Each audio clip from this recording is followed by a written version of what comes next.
Welcome to a second example of determining area using double integrals with polar coordinates. Again, just as we found area using double integrals in rectangular coordinates, we can find area using polar coordinates. We replace differential a with an extra factor of r dr d theta, and then we integrate with respect to r and then with respect to theta. Let's go and take a look at our example. We want to determine the bounded area by r equals 1 plus cosine 2 theta. It's always nice to take a look at the graph using some technology.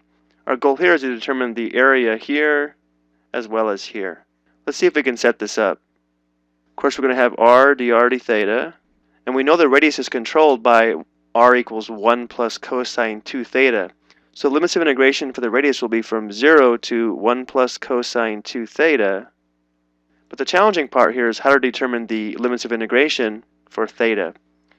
And we're actually going to use some symmetry here. We're going to trace out 1/4 of this and then multiply this by 4. And to do this, we're going to use some symmetry. We're going to try to trace out one piece of this in the first quadrant and then multiply it by 4. So we're going to focus on just this piece here. And it looks like it's going to be in the first quadrant, so we might think it's just going to be from 0 to pi over 2. But that's not always the case. We need to be careful about this. One way to determine this would be to use the graphing calculator. So let's go ahead and do that. Again, I put my calculator in degree mode because it's easier to read that way, and then also polar mode.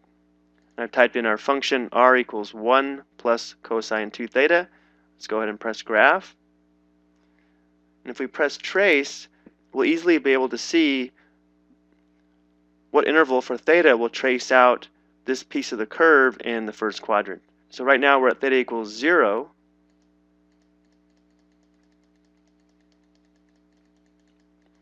Notice that when theta is equal to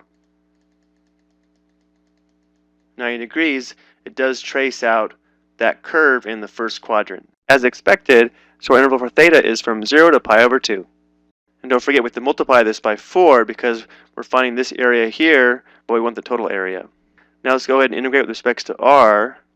We're going to have r squared over 2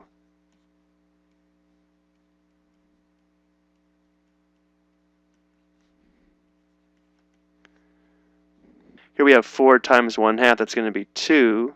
Now we're going to have to square 1 plus cosine 2 theta. And then when r is 0, we just have 0.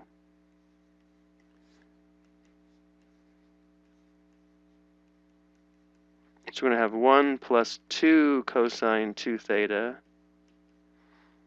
plus cosine squared 2 theta. Let's go to the next page. And we'll have to apply the power reducing formula here. So let's go ahead and break this up into 3 different integrals.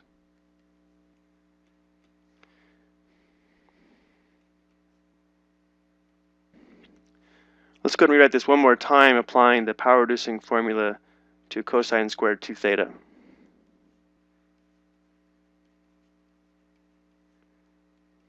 So this 2 and this 2 are going to simplify out. So we're left with 1 plus cosine of 4 theta. And now we can integrate. Here we'll have 2 theta. The antiderivative of cosine 2 theta is going to be 1/2 sine 2 theta. So this will end up being 2 sine 2 theta. Keep leaving off the limits of integration. Plus, here we're going to have theta plus, we'll have 1/4 sine 4 theta. Again, we had to perform u substitution here for 4 theta. So here we'll have 2 times pi over 2 minus 0 plus, here when theta is pi over 2, we'll have sine of pi, which is 0. So we'll have 0 minus sine of 0 is also 0 plus, this will be pi over 2 plus, this will be 0. And then we'll have minus 0 plus 0. Looks like we have pi plus pi over 2.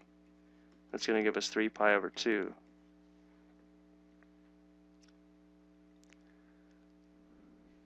And that'll do it. Thank you for watching.